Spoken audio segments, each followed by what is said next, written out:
Hi, my name is Dr. Busha Chowdhury and I'm a GP. This is the second video in our Covid-19 vaccine series.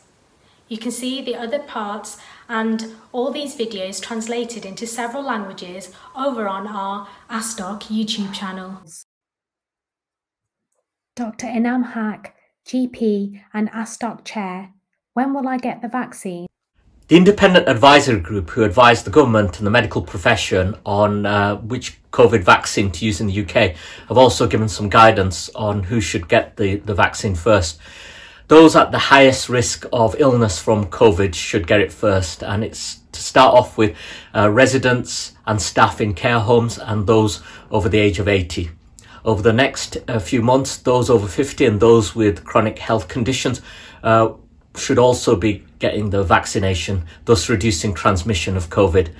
If you're under the age of 50, we're still awaiting guidance.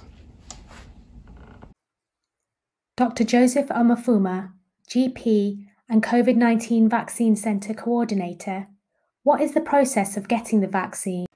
Depending on where you live, you'll be invited to a designated testing centre by either your GP or a larger group called the Primary Care Network. You'll be allocated a 15-minute slot, and it's advised that you attend alone unless you require assistance. We're also advising you that when you come to the COVID vaccine centre, that you ensure you come with a facial covering unless your health dictates otherwise. On arrival, you'll be advised to fill a health questionnaire to make sure that there are no reasons why you can't have this vaccine.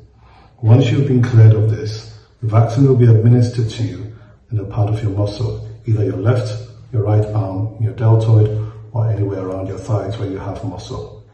Once you've had the initial vaccine, you'll be advised to wait for 15 minutes to make sure that there are no adverse or allergic reactions.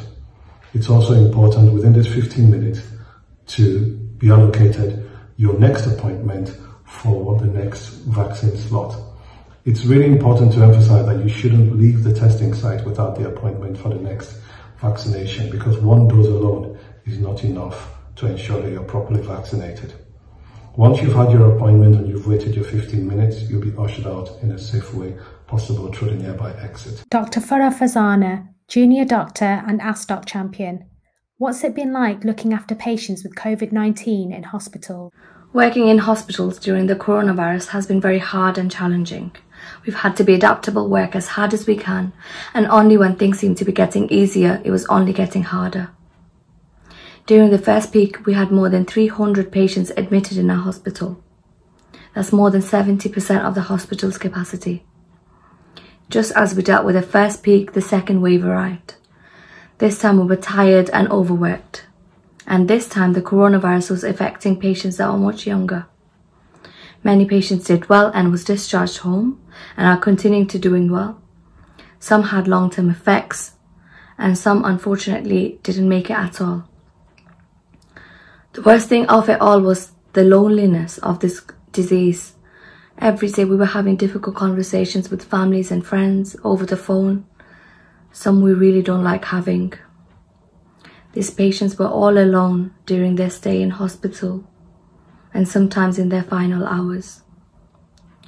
People were dying every day, more people than we were expecting to die every day because of this deadly virus. And unfortunately, feels like at the moment, when will there be an end? The vaccine, however, gives us some hope, but it all depends on the uptake of the vaccine.